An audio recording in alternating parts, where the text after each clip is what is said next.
Vanessa Timmons is the executive director of the Oregon Coalition Against Domestic and Sexual Violence and has been a writer, activist, and women's health advocate for over 25 years. She attended Marylhurst University's Multidisciplinary Studies program in Portland, Oregon, and has continued her formal education through certificates and training, including the Interpersonal Neurobiology Trauma Certification Program at Portland State University. To learn more about the Oregon Coalition, visit www.ocadsv.org.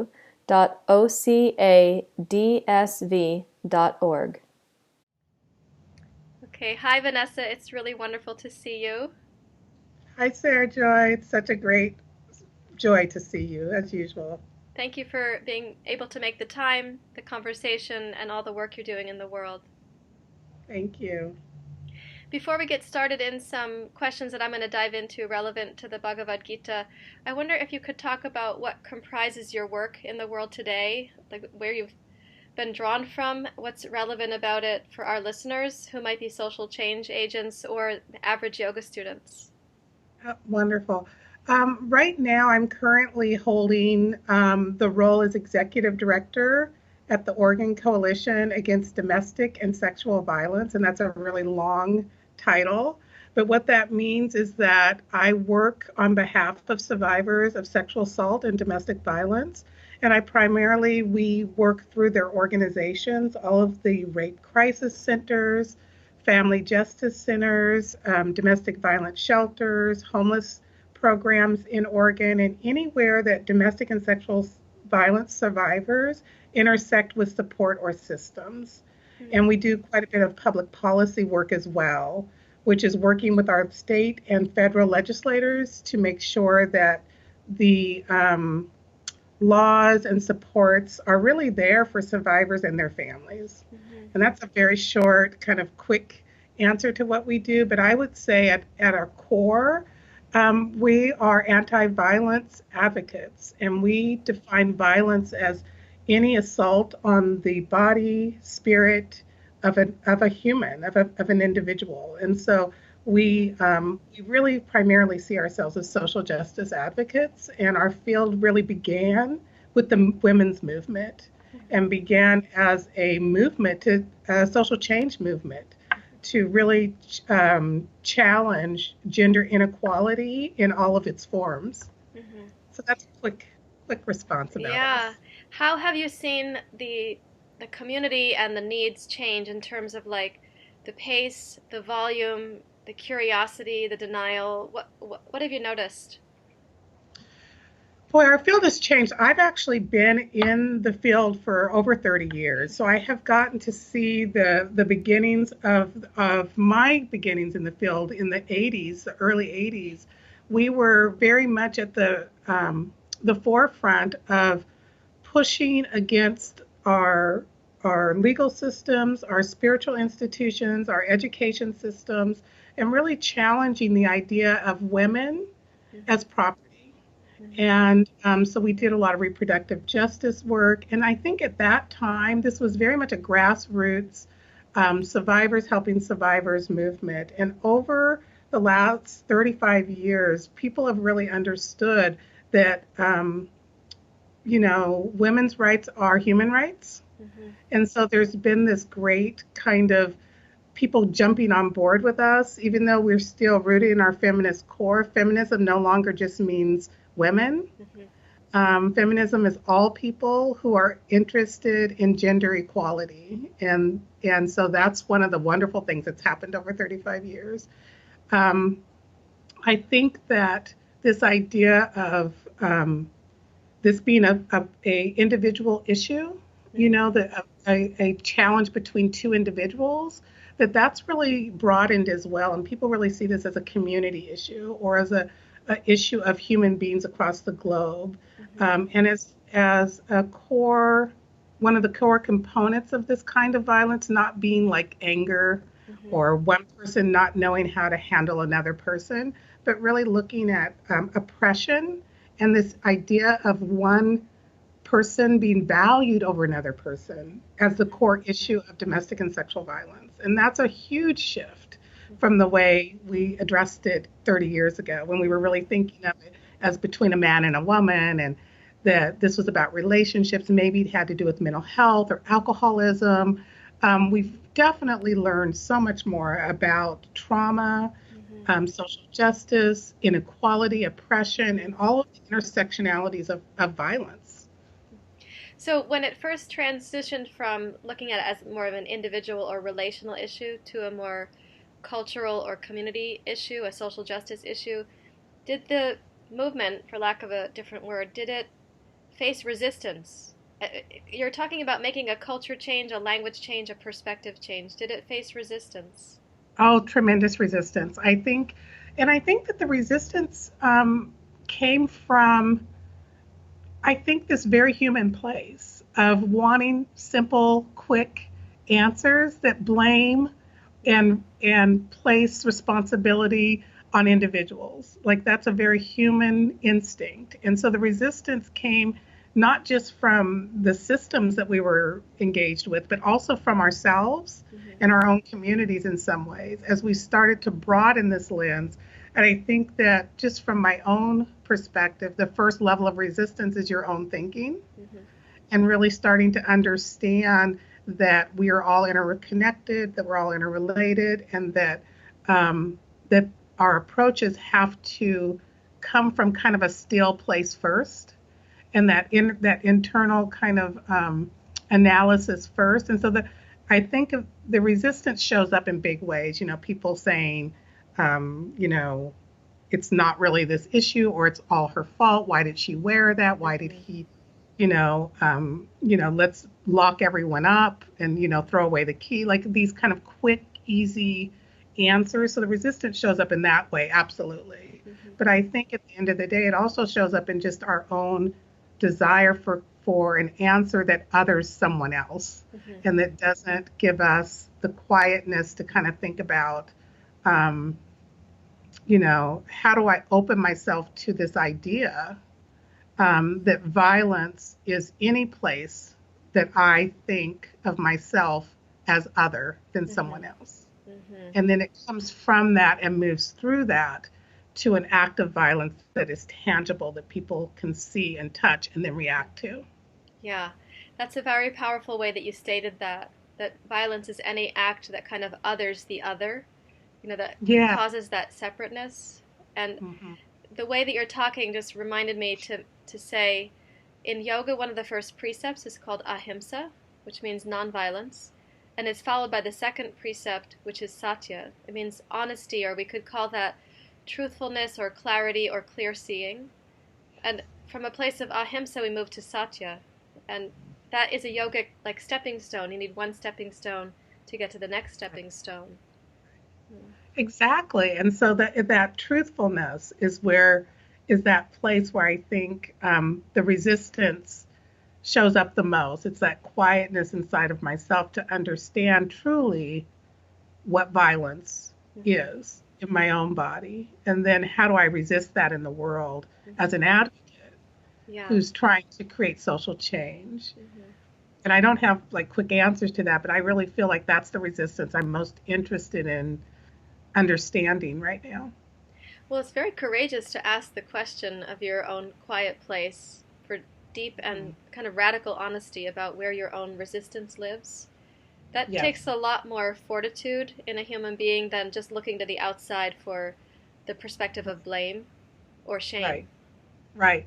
I think that radical activism is where our field is really sitting now, Mm-hmm. because we've matured over time, and now we're starting to realize that um, we have a platform that is important, and we have a voice that is important. And so how do we really have integrity about how do we use that, and how do we really create social change? Mm-hmm. Because I mean, I really do believe it's possible.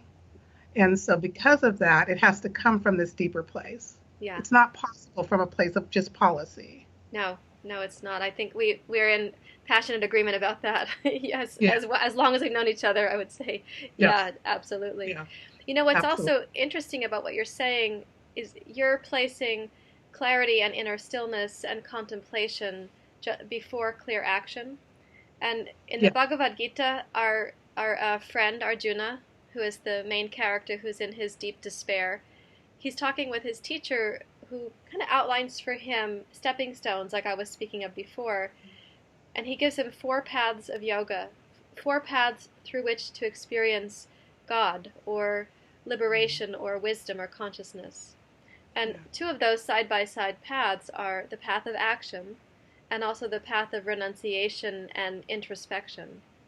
Mm-hmm. So you're placing them in a relationship with each other, that Yes. inner stillness, inner understanding, inner quietude, to proceed clear action or wise action. Right. Yeah.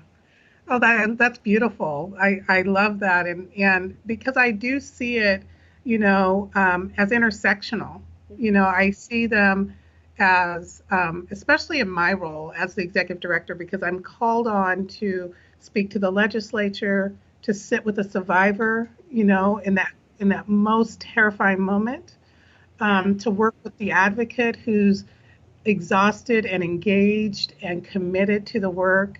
So, because I am in those places of both action and stillness, compassion and introspection all the time, I see them as like this intersectional relationship where one it's a dance with the other. And I will, if I miss a step in this dance, I will stumble. I stumble often. So, and that's beautiful too, because it reminds me to stay in the dance, to stay in that rhythm, to stay in that relationship. Yeah, I know that you do a lot of trainings. I also train people on trauma sensitive and neurobiological processes as providers. How do you, when facing a provider, a practitioner, an advocate who's feeling urgent, overwhelmed, like compelled to, maybe I call it jump the net, as if you're jumping the net on the tennis court. How do you help them understand the clarity and like purity of the quiet place inside the action? Oh, beautiful question. And I do it with demonstration. And it's probably because that's how I learn.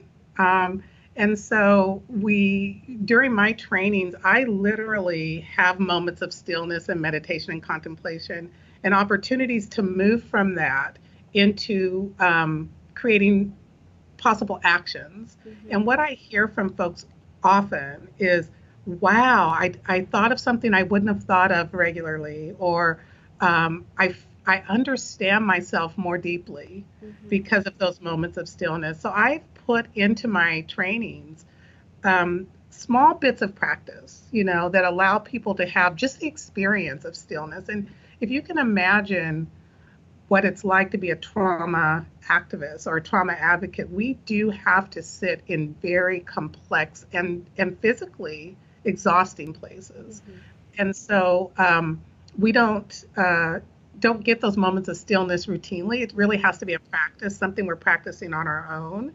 And so those are really profound moments in the training when I turn down the lights and we sit quiet for even 2 or 3, like probably 2 minutes most of the time. And then from there, we have more conversation, and people just have that profound experience of the difference. So I don't try to talk to people about stillness. We experience it together in the trainings, and I find that very helpful. You just said something else that I want to pull out, because you're referencing that the providers in their work need this quality of stillness, but they need to have like a personal practice or the quality of what I call self-nurturing discipline, just enough to have a daily infusion of the necessities for their own well-being before they're with a client who's in distress. Absolutely. It's interesting, and I hope this is okay to say, but I've been going through my family troubles or difficulties, and was just in the throes of it, busy. And I talked with you just about something else. I think we were on the phone about something, but there was a quality of your voice that reminded me of being in yoga class and sitting on the mat and having stillness. And just that memory of a practice that I had done 6 weeks ago gave stillness to my body today or yesterday. So the practice is more profound than you even think it is, because it'll show up in ways you don't even know it will show up, with a body movement or a deeper in-breath than you maybe thought you were going to have, or a friend's voice that you practiced with. And then it takes, your body remembers that stillness and that practice, and then it shows up. So that's, I just wanted to mention that. I'm so glad to know that our time on the phone was helpful like that. It really was. I was like, oh, I remember stillness. I remember hearing Sarah Joy talk and my body being in stillness. It was really interesting. Yeah.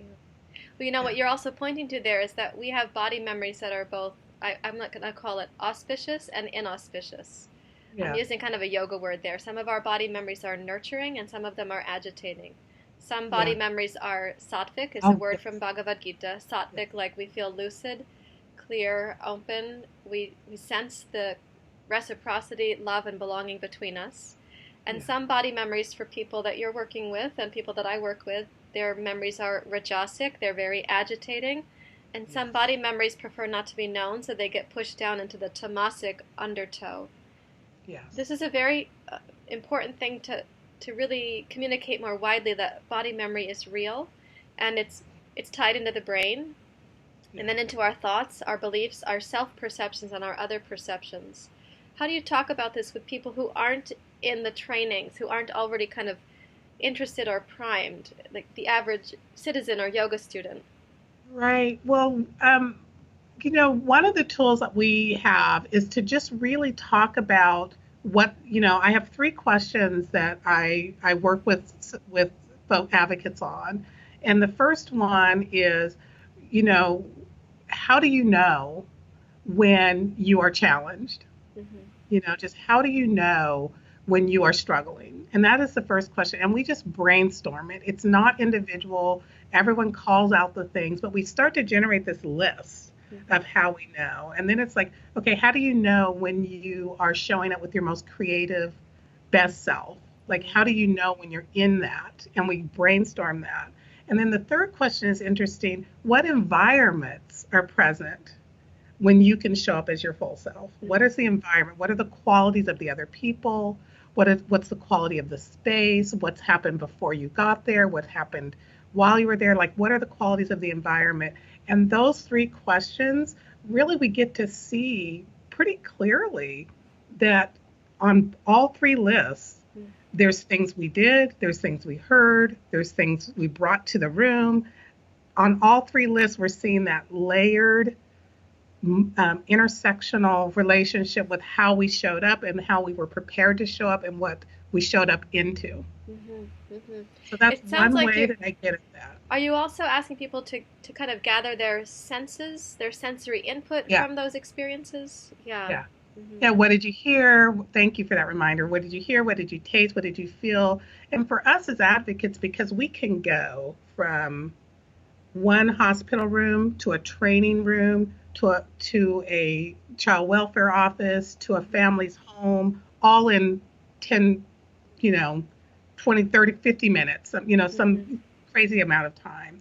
And so what we carry from one room to another, and helping advocates understand Mm-hmm. that we are carrying something from one room to another, is profoundly important. Mm-hmm. And so that's one of the things that that question helps them to see, is that, wow, where I was before and how I walk into where I'm going next Yeah. matters. And that if I can get some stillness between the two, Mm-hmm. then I can show up in a better way. Yeah. You know what it reminds me of in the because this telesummit is also based on the Bhagavad Gita. One of the things I'm saying to my yoga therapists in my trainings and the psychologists and social workers that I work with is Arjuna is in distress. He's the agitated, overwhelmed, confused, despondent character. His teacher represents complete constancy, consistency, stillness, clarity. He's not fazed by his students' petulance or perturbance. He's not expecting more from his student, and he's not varying his answers to kind of keep the student liking him. He's Right. giving the answers that are from deep truth to his student. He's holding this immense space for Arjuna. And I hear a little bit of that quality of holding the immense space and the intimate, the silent and the loving, the caring and the fortitude for the people with whom you're working.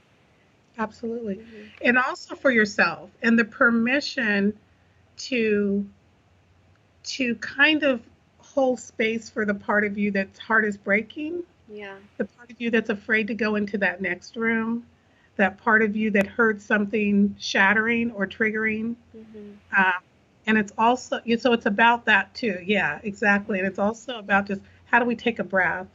How do we hold space for that? And then we also have other practices for connecting back to one another and giving space to one another that supports that as well. But Mm-hmm. it's this dance um, with vulnerability Mm-hmm. and Yeah. willingness. Advocacy is about holding space. At its Mm-hmm. really at its core, it's about holding space for um, for the immensity of these very challenging, painful experiences, Mm-hmm. so that the survivor can walk not alone, but with someone capable of Yes. holding space. Yeah. I'm here at Kripalu right now teaching, and I'm doing a session on hunger, hope, and healing, which I feel very Yeah. passionate about doing. And I was talking with the students about implicit messages, the impressions on our brain and body that we often don't know are there, but they are fueling when we get activated, or some people call it triggered. And a Hmm. student was talking with me, and I'm sitting to her right, she's on my left, and based on what she was describing, I asked her just very spontaneously, who was on your team when you were a young person? Who was on your team? And she had that like deer in headlights moment where you're sort of scanning. I said, is there any body memory in you that there was somebody on your team? And she said, no, no, I don't have any sense of anybody being there. Oh, except for once, she said, Ah, when I was hospitalized in her late teens or early 20s, she said, when I was hospitalized, they required somebody to sit next to me while I was eating. That mm, person was on her team, and she remembered that person as a kind presence. yes. And I use the analogy of this person kind of came up alongside you and was with you at this part of your journey. You are remembering her. You've Yeah. internalized her as a presence, and that started the journey of like awakening the longing for companionship and care and solace and human kindness for her with other people. Before that, Right. she was really lost in her anorexia and her eating disorder. And there's reasons why those disorders, behaviors and Mhm. symptoms show up. But that kind of Right. coming alongside of when you said it that way, I was just very touched by the the way you're training people to be with Mhm. vulnerability and trauma. And that's what advocates, that's what we do, that we come out of a movement that said, I have been where you've been. Mm-hmm. I will walk with you, right? Mm-hmm. That's what the first advocates were, survivors themselves. They had gone through immense trauma themselves. They'd gone through these experiences of domestic violence or sexual assault, and they had come through it in multiple kinds of ways. But they had this belief that had I walked with another, Mm-hmm. my journey would have been easier. Mm-hmm. And so we circled back and started Mm-hmm. walking with the other. Yeah. And so it's the core of our field is to walk with, to Mm-hmm. hold space for, to not expertise or um, to bring some sort of thing that the person doesn't have. It's to walk with the absolute total faith that we have in each other what we need to Mm-hmm. get to the other side of this event. Mm-hmm. Yeah, that's really it's very powerful, and it's also this is a funny word to say since yoga's both contemporary and ancient and yada yada. But what you're saying is also a very contemporary perspective that Yeah. we have in each other, not just you have in you and I have in me, but we have together in each other the resources to navigate this. Yeah. And Mm-hmm. that's what we're called, advocates, or, because it is that idea of let's be with each other as we walk through this experience. Let's learn, let's explore, let's pull together our resources, let's figure out how to safely navigate this choppy water, this choppy experience. Mm-hmm. Yeah. I wonder if, having read the Bhagavad Gita a ways back, you might remember that there's like little phrases that Arjuna asks a question and his teacher gives him Yeah. a response back, and sometimes it's like, a clod of dirt is he who sees a clod of dirt as same as gold is awakened, or something like that. I'm Right. just very Yeah. loosely quoting. So there's like Yeah. statements of he or she who can do this experiences this. And Yeah.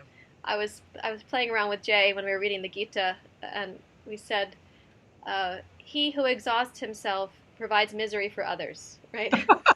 Like, or she who That's a good. overindulges has to sleep in, right? Like these little like truths, but they're actually, it's true, right? So he Yeah. who exhausts himself, she who overindulges, he who runs rampant at the lips, talking, what happens to us?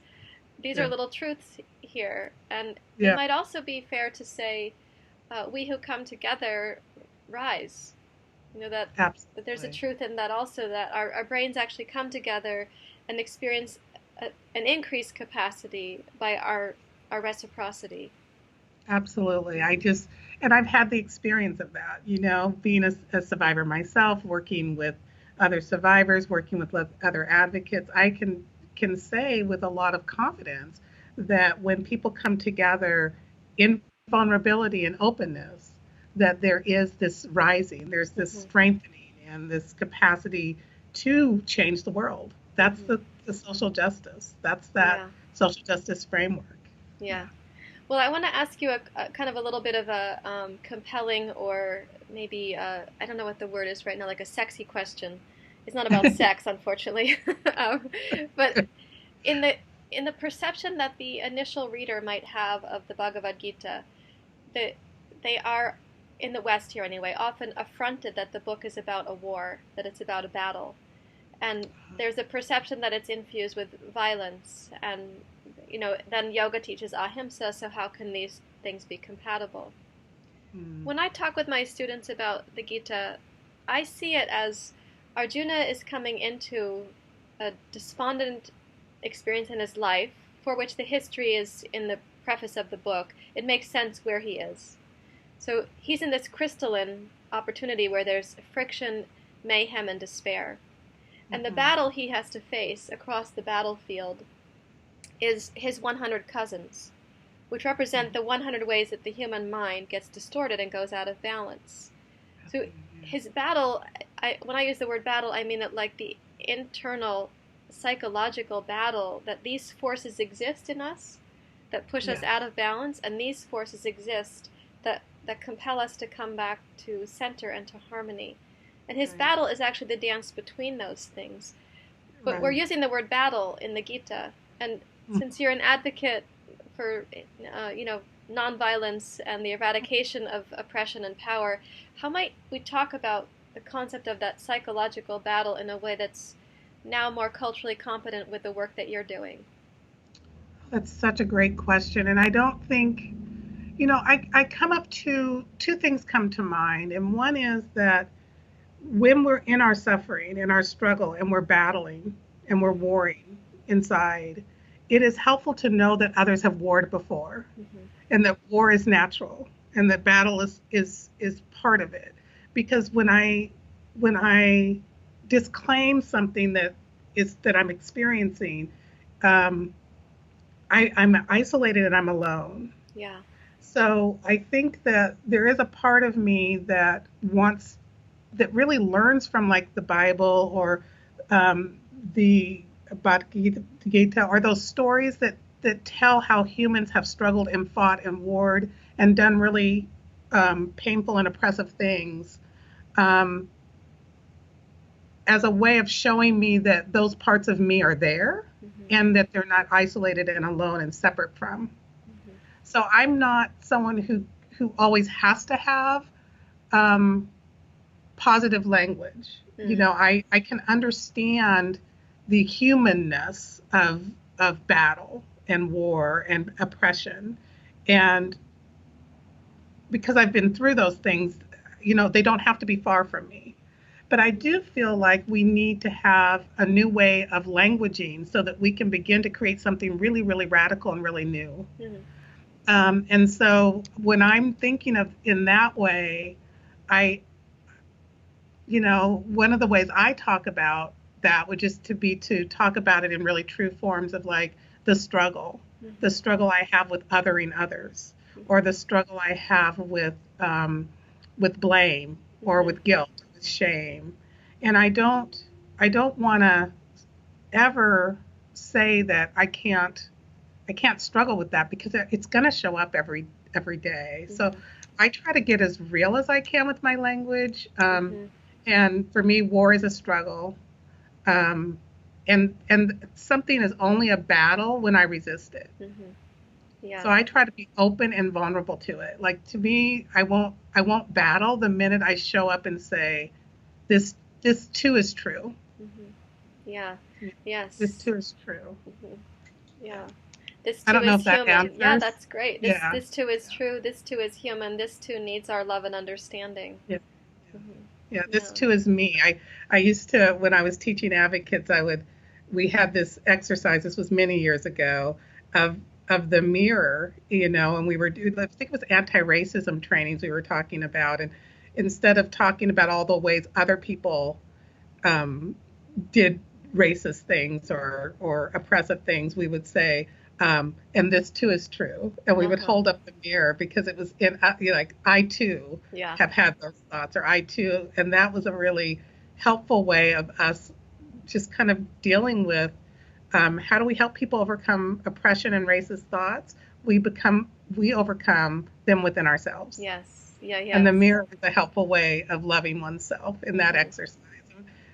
So that just came to mind. It was many years ago. I haven't pulled out a Yeah. mirror in a while. Do you know when people hear that kind of phrasing, that is kind of like the Bhagavad Gita spoken between us here, because Oh, when Arjuna hears his teacher saying such things, which are true and lucid and energizing for me to hear, and it pulls me to that possibility that humans can evolve and transform.